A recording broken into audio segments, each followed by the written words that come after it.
Who's actually going to get the most out of a 65-inch 4K interactive board? Who can walk away and say it's not for them? And does the price make sense for the average classroom or meeting room?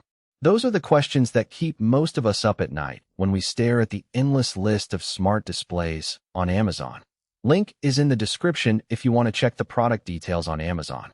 I spent a few days watching demos, reading the thin line between awesome and just okay in the reviews, and even set up a test session with a couple of teachers who already use a ViewBoard in their school.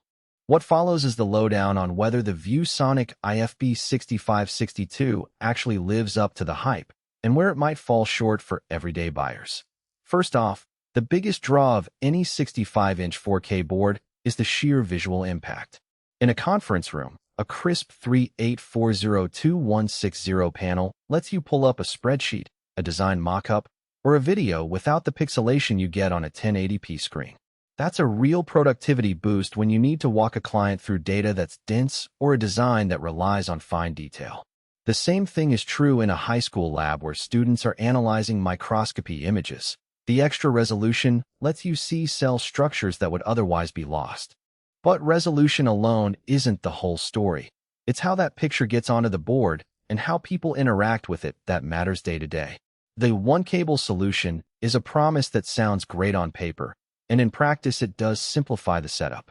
You plug the HDMI-compatible computer into the board, and the USB hub built into the display handles touch data, audio, and even power for a few peripherals. In a small office, that means you can tuck a laptop on a cart, plug one cable, and have a full collaborative surface ready to go in seconds.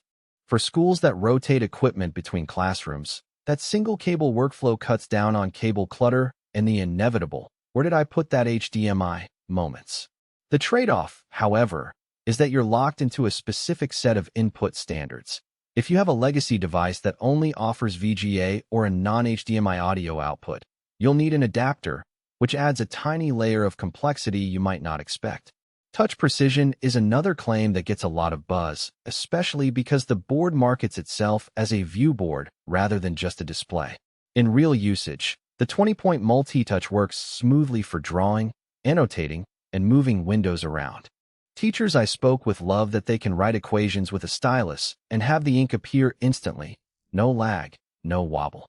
In a corporate setting, that translates to quicker brainstorming sessions where people can drag sticky notes with their fingers while a presenter talks. The catch?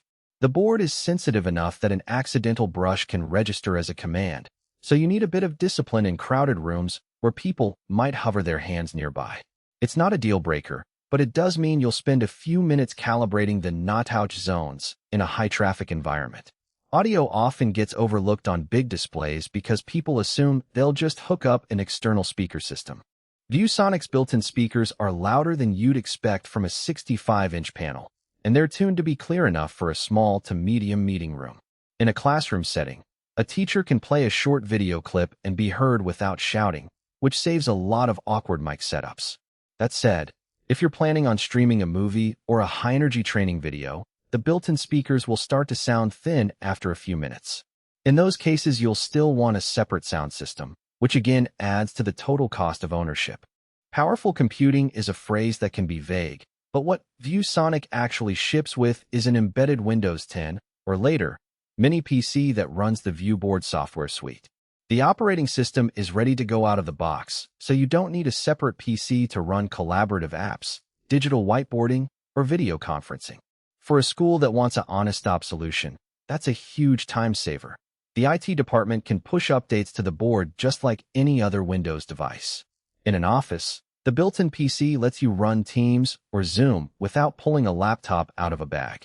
The downside is that the mini PC isn't a high-end workstation.